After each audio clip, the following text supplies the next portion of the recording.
बहुत स्वागत इस प्रेस कॉन्फ्रेंस में।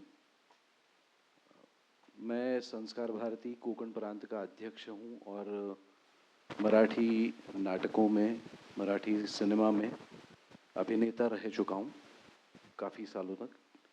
बहुत सारे लोगों को पता होगा, कुछ लोगों को शायद पता न हो, इसलिए ये थोड़ी खुद के बारे में जानकारी।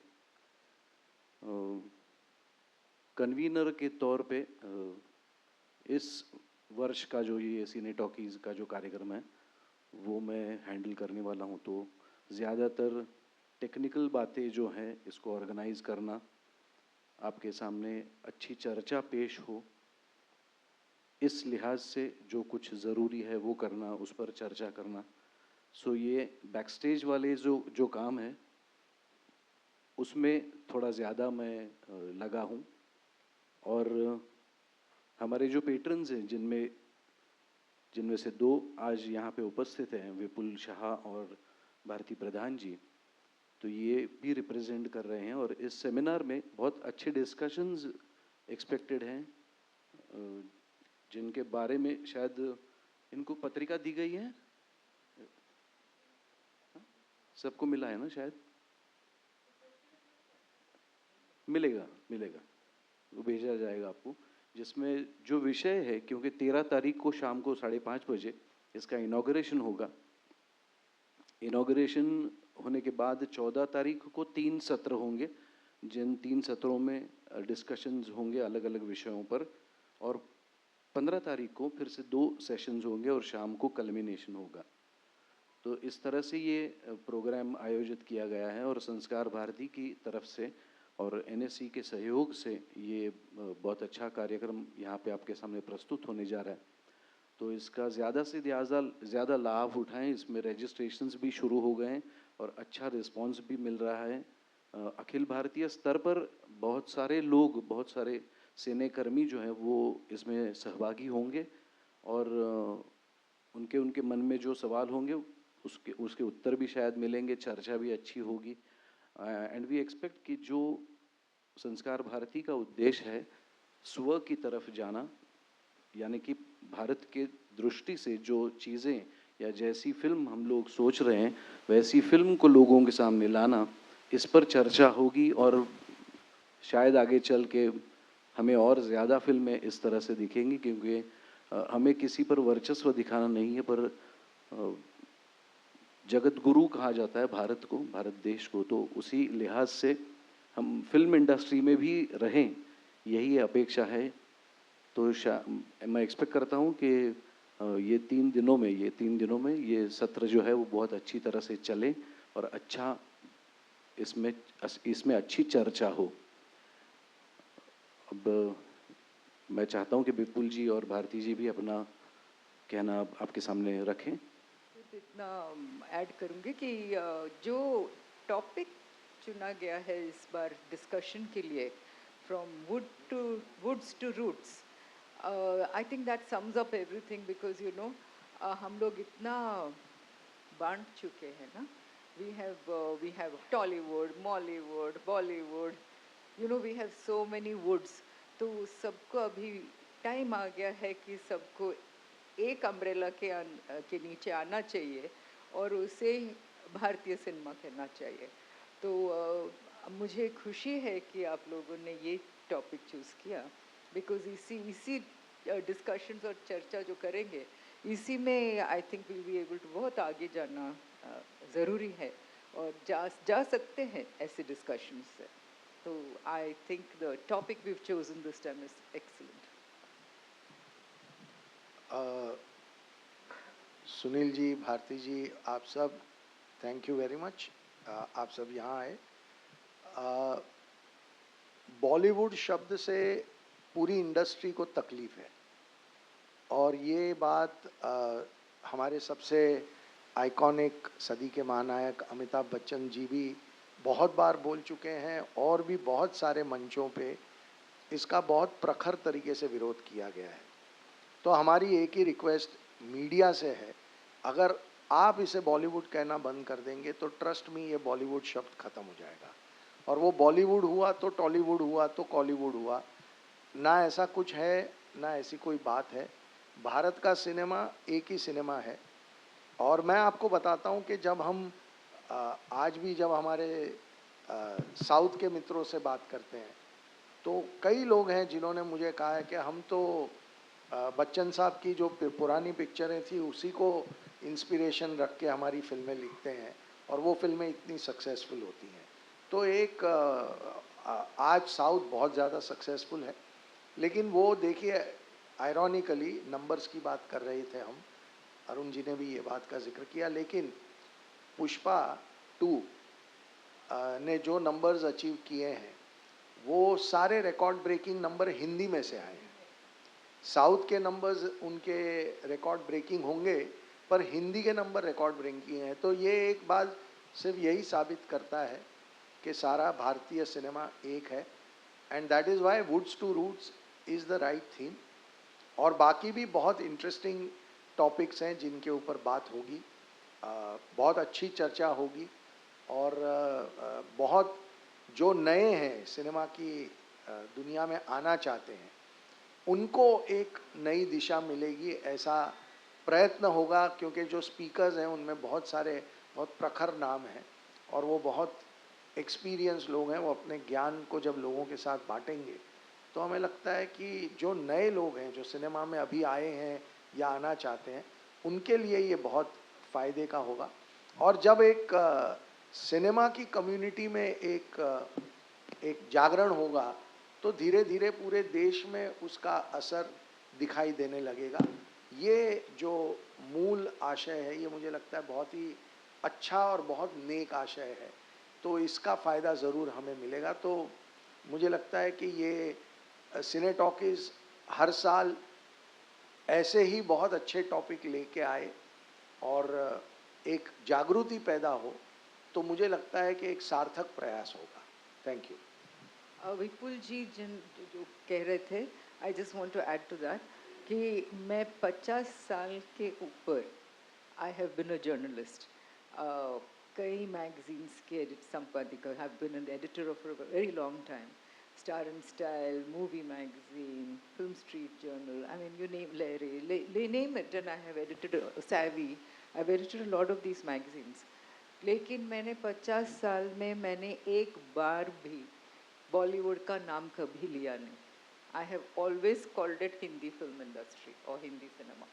To this day I have never use the word Bollywood, and I just wish दूसरे लोग भी if they followed me it would be great. एक लड़ाई निरंतर है, क्योंकि जो डिस्ट्रीब्यूटर है या जो एग्जिबिटर है वो आर्टिस्ट नहीं है। उसको अपने थिएटर की सैलरी, एसी के बिल, प्रोजेक्शन को संभालना है, क्वालिटी संभालनी है, तो उसके लिए नंबर सबसे इम्पोर्टेंट होता है। Same is with corporate houses, they have a big mandate.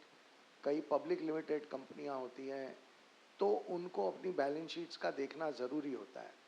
लेकिन मैं ये मानता हूँ कि ऑडियंस ने पिछले एटलीस्ट 3 या 4 साल में ऐसी बहुत सारी कंटेंट बेस्ड फिल्मों को जिसमें बड़े नाम ना जुड़े हों, उसके बावजूद उन्होंने उन फिल्मों को बहुत सक्सेसफुल बनाया है और इससे बहुत दरवाजे खुले हैं, सबकी आंखें भी खुली हैं और सब लोग अब बात कर रहे हैं कि content is the best form to go forward.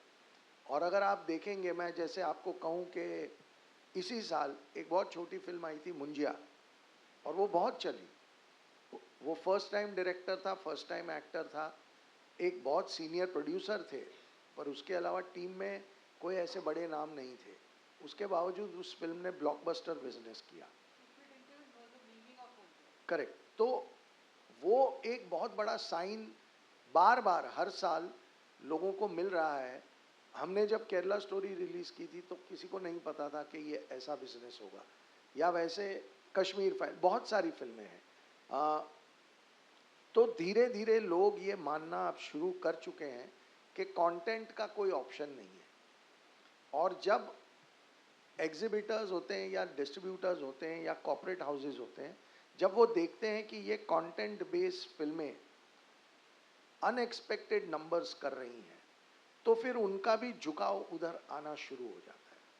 अब क्या होता है कि एक इतने सालों का पुराना सिस्टम है उसमें से नए सिस्टम को जन्म लेने के लिए थोड़ा वक्त, थोड़ा संघर्ष इनएविटेबल है।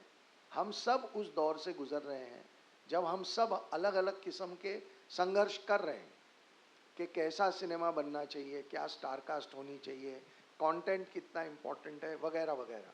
और ये सिर्फ मैं अकेला नहीं, या भारती जी नहीं, या सुनील नहीं, सब पूरी इंडस्ट्री इस वक्त उस थॉट प्रोसेस में लगे हुए हैं कि आगे का रास्ता किस तरफ है। तो बहुत अच्छी जगह पे है इंडस्ट्री, और मुझे लगता है कि अगर और 10 या 20 कंटेंट वाली फिल्में बहुत अच्छा परफॉर्म करेंगी तो आप देखेंगे कि पूरा सिनेरियो चेंज हो जाएगा।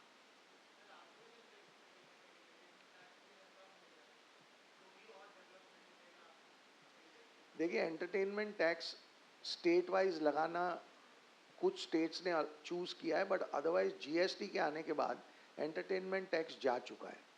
तो एंटरटेनमेंट टैक्स की वजह से फिल्में चलती हैं या नहीं चलती, ऐसा नहीं होता। अभी जैसे हमारी केरला स्टोरी को 4 स्टेट्स में टैक्स फ्री अनाउंस किया था, पर जहाँ नहीं भी अनाउंस किया था उससे बिजनेस में कोई अंतर नहीं आया। तो लोग अगर कंटेंट पसंद करते हैं तो फिर वो प्राइस या एंटरटेनमेंट टैक्स की परवाह नहीं करते।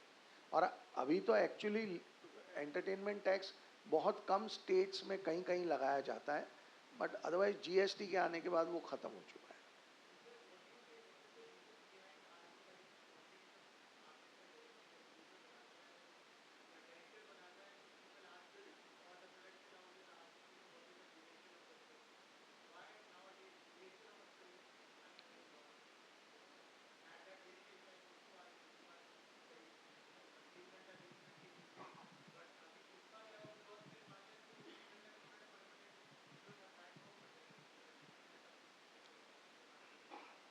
नहीं, देखिए ऐसा नहीं होता है। एनिमल भी बहुत लंबी फिल्म थी, 3.5 घंटे की थी। जवान 3 घंटे के आसपास की फिल्म थी। पठान वॉज आई थिंक 245 और समथिंग। ऐसा नहीं है कि फिल्में कंपलसरी। देखिए, हर कहानी की एक रिक्वायरमेंट होती है कि ये कहानी आप कितने ड्यूरेशन में अच्छे से कह पाएंगे, और वही एक क्राइटेरिया होता है। और ऑनेस्टली मैंने अभी तक कभी एक्सपीरियंस नहीं किया जब स्टूडियो ने मुझे कहा हो कि फलां फिल्म की लेंथ इससे ज़्यादा नहीं हो सकती। ऐसा नहीं होता। लोग, फिल्म अगर अच्छी होती है तो ये डिस्कशन बिल्कुल भी कभी आता ही नहीं। किसी भी देश में और पूरी दुनिया में हर इंसान का अपना एक पॉलिटिकल व्यू होता है, और होना भी चाहिए, क्योंकि अगर हम डेमोक्रेसी में रहते हैं तो हर एक का अपना व्यू होना बहुत इम्पोर्टेंट है, और वो व्यू को वो एक्सप्रेस करे वो भी उतना ही इम्पोर्टेंट है। जैसे मैंने कहा कि इंडस्ट्री एक बहुत ट्रांसफॉर्मेटिव दौर से गुजर रही है, ये भी उसमें से एक दौर है। हम सबके पॉलिटिकल व्यूज़ पहले भी थे, आज भी हैं।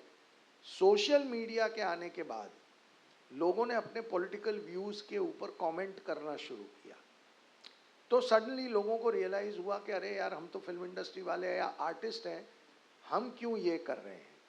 पर ये एक इनिशियल फेज़ है, इसलिए ऐसा एक डिस्कशन होता है। बट मैं और भारती जी यही डिस्कस कर रहे थे अंदर कि ऐसे मेरे बहुत सारे दोस्त हैं जिनकी पॉलिटिकल आइडियोलॉजी मुझसे बहुत अलग है, हम फिर भी आज भी दोस्त हैं। तो ऐसा कोई प्रॉब्लम नहीं है कि कोई बट गया है या लोगों ने तय कर लिया है कि हम ये ग्रुप है, हम वो ग्रुप है। देखिए, अल्टीमेटली फिल्म जो होती है ना, वो सबको साथ में ले आती है। तो अगर आपके पास अच्छी कहानी है तो आपके साथ वो लोग भी काम करेंगे जो पॉलिटिकली आपसे अग्री नहीं करते, तो वो कोई प्रॉब्लम नहीं है। और वो पॉलिटिकल डिसएग्रीमेंट अपनी जगह है और वो रहना भी चाहिए, उससे कोई प्रॉब्लम नहीं है। बट यू सी, अगर आप पठान जैसे पिक्चर देखेंगे तो उसमें तो एक ISI agent, she is helping India to find a rogue Indian agent. Indian agent है विलन उसमें, जॉन एब्राहम, और उनको पकड़ने के लिए एक आईएसआई की ज़रूरत है हमें। तो ऐसी भी फिल्में बनती हैं और ऐसी भी फिल्म चल रही हैं यहाँ। तो ऐसा नहीं कि सिर्फ एक सोच चल रही है। You have all kinds of thoughts going around and they're all doing well if they're well made.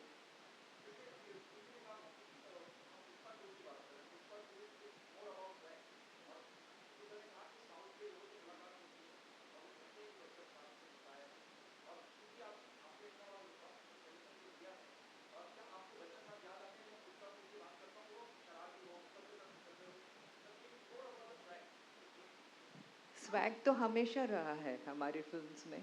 Without swag you don't have a hero. तो I mean except may be वो अमोल पालेकर, वो एक ज़माना था जब बॉय नेक्स्ट डोर वाली फिल्में चल रही थी. बट अदरवाइज मोर और less if you have a very tall hero, I think that swag has to come. Whether it's Amitabh Bachchan or Salman Khan. Salman Khan की फिल्में में तो it's full of swag. So I think swag has always been there from Amitabh Bachchan downwards. Vipul sir,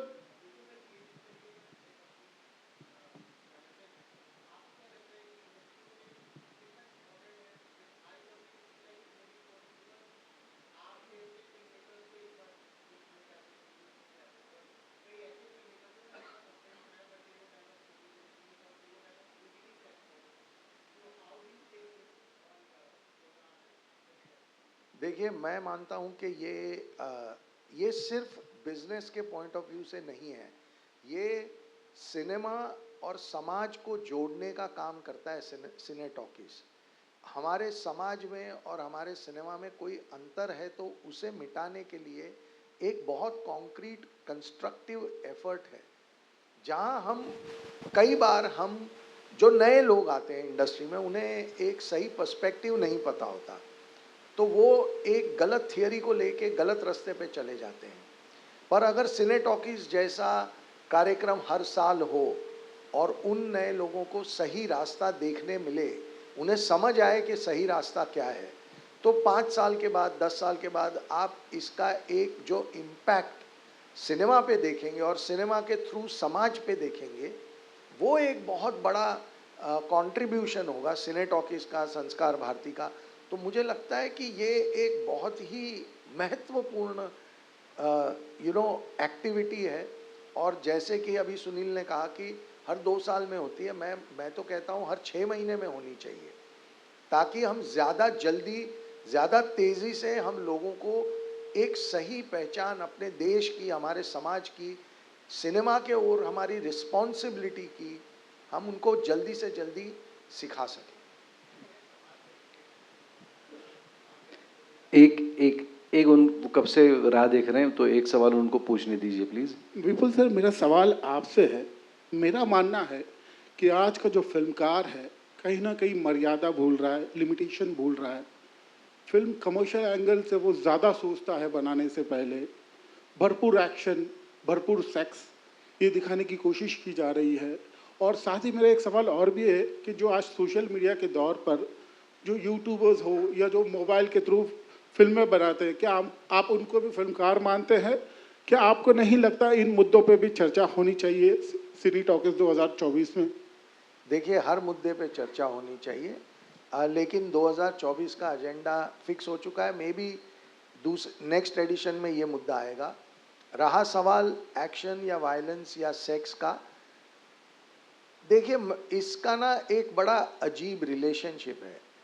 जब audience देखती है तो film maker ये बनाता है. ऑडियंस देखना बंद कर दे, कोई फिल्म डायरेक्टर नहीं जाएगा उस तरफ, या कोई फिल्म निर्माता उस तरफ नहीं जाएगा.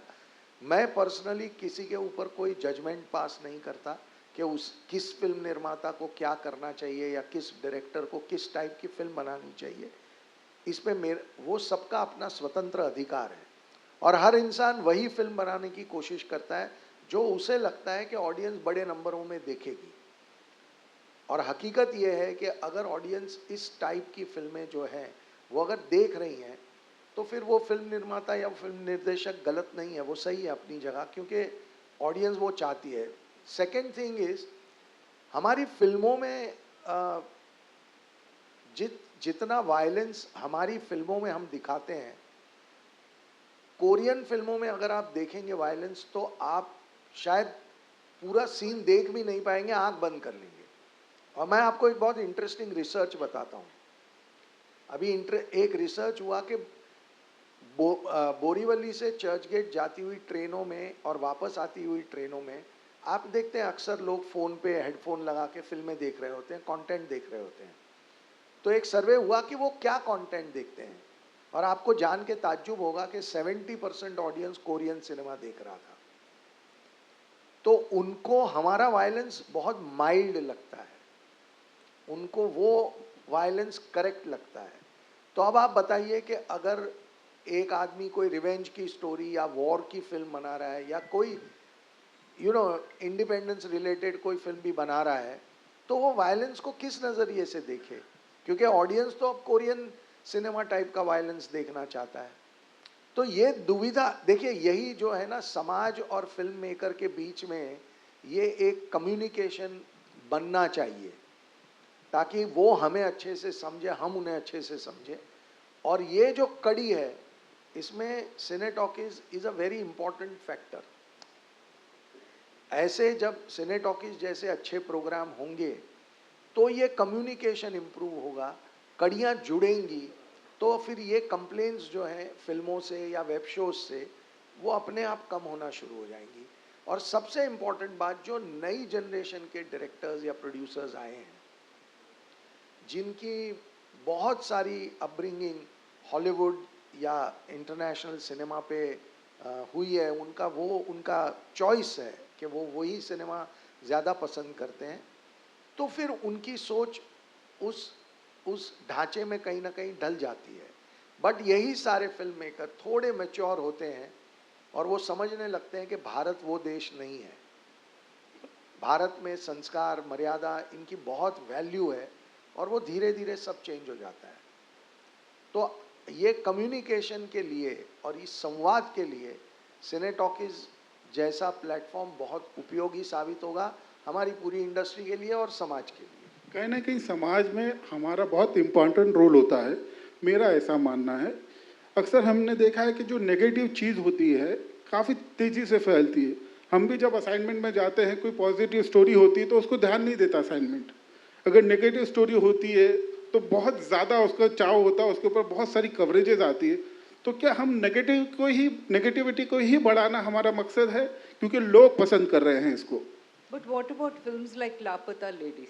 ब्रिलियंट। उसमें क्या एक्शन था, उसमें क्या वायलेंस, उसमें क्या कुछ फिल्मों को अगर छोड़ दिया जाए तो no what I am trying to say, because OTT में भी ये कहते हैं कि गाली गलौच बहुत है, वायलेंस बहुत है, उसमें कुछ सेंसरशिप ही नहीं है एक्सेट्रा। लेकिन मैं हाल ही अभी वो बंदिश बैंडिट्स देख रही थी सीजन 2, और इतनी अच्छी बनी है, और उसका सब्जेक्ट ही क्या है, इट इज़ राष्ट्रीय संगीत versus pop culture and generational घराने के बारे में। तो and it is so interesting, you feel like watching it just as you feel like watching Kaali Kaali Aankhen और whatever, you know. Panchayat, yes, another example is Panchayat. तो आई थिंक सब साइड बाय साइड आपको दोनों टाइप के कंटेंट मिलती है। It's up to you to choose what you want to watch. जो आपने कहा ना, नेगेटिव न्यूज़ ज़्यादा अट्रैक्ट करती है, हमें ये भी समझना पड़ेगा कि सोशल मीडिया एक बहुत नया प्लेटफॉर्म है और उसे अभी मैच्योर हो रहा है। वो जब एक मैच्योरिटी पे पहुंचेगा तो आप देखेंगे कि ये नेगेटिव न्यूज़ का चलना कम होना शुरू हो जाएगा और मैच्योर तरीके से बताई हुई न्यूज़ ज़्यादा अप्रिशिएट होना शुरू हो जाएगी, जिसके ऑलरेडी आसार विदेशों में और हमारे देश में भी दिखना शुरू हुए हैं। ठीक है sir, thank you so much. आप कुछ पूछना चाहते थे? एक मिनट, माइक आ रहा है आपकी तरफ। सर मेरा क्वेश्चन ये है कि जो अभी के अपकमिंग एक्टर्स हैं वो सोशल मीडिया के फैन फॉलोइंग के हिसाब से सिलेक्ट किए जाते हैं, और जो स्ट्रगल करते हैं, जो जेन्युइन एक्टर्स हैं, उनको मौका नहीं मिलता। इस पे आप क्या कहेंगे सर? नहीं, ऐसा कुछ भी नहीं, ऐसा कुछ भी नहीं है, ये कहने की बातें हैं। अगर ऐसा होता तो ऐसे बहुत सारे लोग हैं जिनके 7 और 8 और 9 और 10 मिलियन फॉलोअर्स होते हैं और उन्होंने आज तक एक भी फिल्म नहीं की है। तो ऐसा बिल्कुल भी नहीं है। पर अगेन, ये सारी इन्फॉर्मेशन कहीं से सोशल मीडिया पे ही वायरल हो जाती है और लोग मानने लगते हैं, पर हकीकत में इंडस्ट्री ऐसे नहीं फंक्शन। सही है, तो फिर Urfi what's her name, Javed, she should be a superstar then. मैं एक रिक्वेस्ट करूंगा कि सिने टॉकीज पर आधारित अगर आपके सवाल हो, क्योंकि देखिए मतलब चर्चा शुरू हो गई तो कहाँ कहाँ तक जा सकती है, और ये कितना ज़रूरी है सिने टॉकीज का होना, ये भी आप सबको पता चल गया होगा। तो विषय तो बहुत सारे हैं, चर्चा भी होती रहेगी। पर आज की जो पत्रकार परिषद है उसका आयोजन इसीलिए किया गया है कि आप सिने टॉकीज से रिलेटेड से संबंधित कोई सवाल आपके हो तो आप वो ज़रूर पूछिएगा। प्रॉपर बताया जाता था, कितने स्क्रीन से वो प्रॉपर बताए जाते थे। और आज के टाइम पे ऐसा देखा जा रहा है 2-3 साल से कॉर्पोरेट बुकिंग या इस तरह का ट्रेंड आ रहा है जहाँ पे फिल्मों का कलेक्शन अच्छा हो रहा है, उसके बावजूद कलेक्शंस बढ़ा के बताया जा रहा है। ये एक ट्रेंड है और इससे कई बार ऑडियंस भ्रमित होती है कि कलेक्शंस अच्छे आए तो चलो जाके पिक्चर देखते हैं, और कई बार इसलिए भी कलेक्शंस बढ़ा के बताया जाए ताकि फिल्म अच्छी शायद बनी है नहीं बनी वो सब पे पर्दा डाल देता है एक तरह से कलेक्शन। ये भी एक परसेप्शन हो रहा है। तो क्या इंडिया में ऐसा कुछ हो सकता है जैसे चाइना में प्रॉपर ट्रैकिंग होती है पर डे के कलेक्शंस की, वैसा कुछ अगर सिस्टम आ जाए तो बहुत ज़्यादा क्लियर हो, लोगों को पता भी चले कि वाकई में बजट कितना है, कलेक्शंस वाकई में कितना आ रहा है, और एक क्लियर ऑडियंस को इमेज आए, क्योंकि भ्रमित करते हैं कलेक्शंस। आजकल की कलेक्शंस बहुत भ्रमित करते हैं और वो एक प्रॉब्लमेटिक है। मतलब ये भी विषय लिया जा सकता है पर इस साल के सिने टॉकीज में नहीं। numbers game, I'm asking numbers game. नहीं, yeah, but the question that we are expecting is regarding cine talkies, क्योंकि still it is about the entire cinema and the collections and the commercial aspects of it. So I think this can be kept as a topic in discussions when the seminar begins. But for today, we'll restrict it only to cine talkies. And if you have any questions about it regarding cine talkies, why it is being held, if you have not got the clarity, we can be clear about it. And any further questions regarding cine talkies and the You Ayojan of said about Sanskar Bharati. discussing numbers game, that's why I asked. Sir. Numbers game. About the Well, if you want, infinite collection, I want his Yeah, reaction. okay. Sir. Okay, Yeah, let's, you can- let, you can. let's answer this and then we'll again come back to Cine Talkies. देखिए, एक तो ये उम्मीद क्यों की जाती है कि सिनेमा का बजट पूरी की पूरी तरह फिल्म का बजट लोगों को पता होना चाहिए। आपको पता है कि कोई गाड़ी बनती है उसकी रियल कॉस्ट क्या है, आपको पता है कि कोई बिल्डर एक मकान बांधता है वो एक्चुअल कॉस्ट क्या है, नहीं पता। हमें ये नहीं पता ना कि जो आपको लेस का वेफर बेचता है वो कितने में बनता है, हम उसकी रिटेल प्राइस पे ख़रीदते हैं। तो ये एक्सपेक्टेशन गलत है कि फिल्म मेकर को कि वो अपना बजट तो मार्केट में रखे। सो ये नहीं होना चाहिए। मैं इनफैक्ट इस बात का सख्त विरोधी हूँ कि बजट के ऊपर डिस्कशन ही नहीं होना चाहिए, सिर्फ क्वालिटी ऑफ द फिल्म पे डिस्कशन होना चाहिए, एक। और दूसरा, आपने कहा कलेक्शन को बढ़ा के दिए जाते हैं वगैरह वगैरह। देखिए क्या होता है, एक 100 साल पुरानी इंडस्ट्री है और हर इंडस्ट्री में अलग अलग दौर में कुछ कमियां आ जाती हैं और वो कमियां बहुत जल्दी करेक्ट भी हो जाती हैं क्योंकि लोगों को रियलाइज़ हो जाता है कि इससे कोई फ़ायदा नहीं है। तो ये रियलाइजेशन ऑलरेडी शुरू हो चुका है। अगर आप देखेंगे कि पिछले 2 साल में ऐसी फिल्में बहुत थी जिसमें कॉर्पोरेट बुकिंग की या वो सारी बातें हुई, इस साल वो बातें बहुत कम हो चुकी हैं ऑलरेडी, आपको वो दिखाई दे रहा है। तो इंडस्ट्री में आते ही कुछ गलतियां हो जाती हैं लेकिन लोग उतनी जल्दी उसे समझ लेते हैं और ठीक कर लेते हैं और आप देखेंगे कि आने वाले 1-1.5-2 साल में ये ख़त्म हो जाएगा। लेकिन एक बहुत इम्पॉर्टेंट सवाल मीडिया के लिए है। जब एक प्रोड्यूसर गलत नंबर देता है तो मीडिया उसे क्यों छापता है? मीडिया को नहीं छापना चाहिए। मीडिया अगर गलत नंबर छापना बंद कर देगा तो आप देखेंगे कि इसमें से बहुत सारी प्रैक्टिसेस अपने आप खत्म हो जाएंगी। अगेन, ये बात जो अभी सुनील ने कहा कि ये एक बहुत इंपॉर्टेंट मुद्दा है सिने टॉकीज जैसे माध्यम के लिए कि नई जनरेशन को हम आज बताएं कि ये मत करना, इससे कोई फ़ायदा नहीं होगा, ये गलत है, आप अपनी इंडस्ट्री का नुकसान कर रहे हो, अपनी इंडस्ट्री की रेपुटेशन का नुकसान कर रहे हो, तो इस रास्ते पे जाना ही नहीं। पर ये कहाँ से पता चलेगा लोगों को? तो सिने टॉकीज एक बहुत अच्छा माध्यम है जिसमें जैसे पहला ही टॉपिक है इस साल में कि इस box office the only criteria of success, उसमें ये एक सेगमेंट ऐड किया जा सकता है जिसके ऊपर ये डिस्कशन ज़रूर हो सकता है।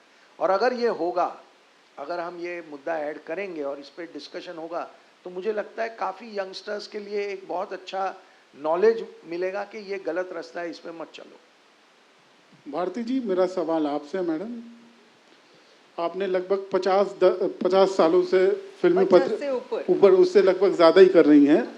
तो आपका अनुभव, आपका एक्सपीरियंस कैसे रहा इन 50 सालों में? हम बात कर रहे हैं वुड्स टू रूट्स की, तो आप कुछ अपना अनुभव शेयर करेंगे एज ए जर्नलिस्ट फिल्म पत्रकारिता को लेकर? Thank you. एक तो ये है कि बॉलीवुड नाम जब मैंने शुरू किया था तो बॉलीवुड नाम नहीं था। हम लोग हिंदी फिल्म इंडस्ट्री ही बोलते थे, या तमिल फिल्म इंडस्ट्री, या बंगाली सिनेमा। ये टॉलीवुड बॉलीवुड और ये सब नहीं था जब मैंने शुरू किया अर्ली 70s में। लेकिन धीरे धीरे ये जो बॉलीवुड टर्म आया तो then we started seeing this division कि फिर बंगाली सिनेमा का भी एक नाम होना चाहिए, मलयालम सिनेमा का भी नाम होना चाहिए, तमिल सिनेमा का नाम होना चाहिए। तो इसमें बहुत सारे वुड्स आ गए, मल्टी वुड इंडस्ट्री हो गया है।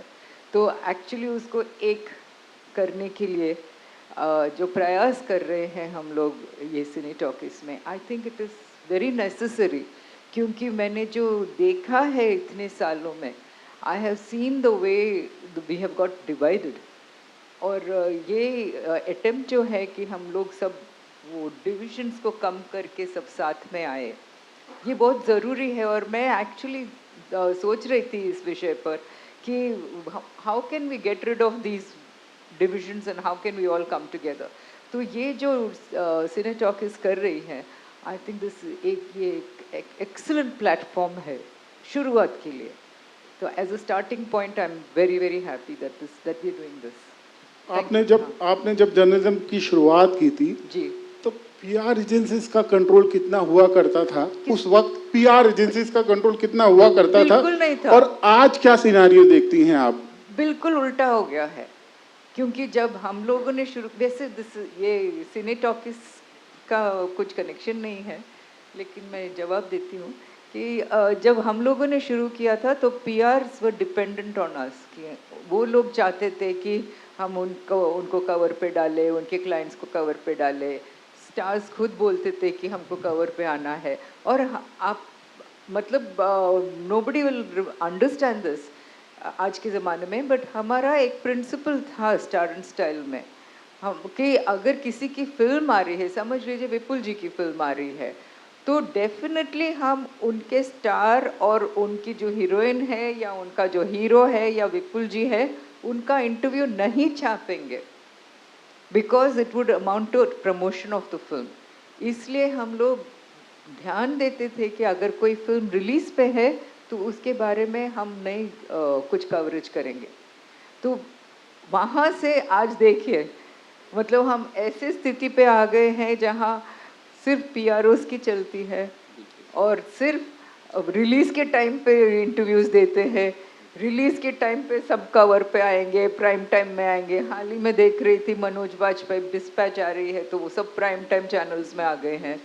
सो ये तो हमारे ज़माने में नहीं होता था, उल्टा ही होता था कि we will not cover them if we got a release. So बहुत फ़र्क पड़ा है, अभी अंतर बहुत ही है, उस ज़माने और आज में बहुत ही अंतर है।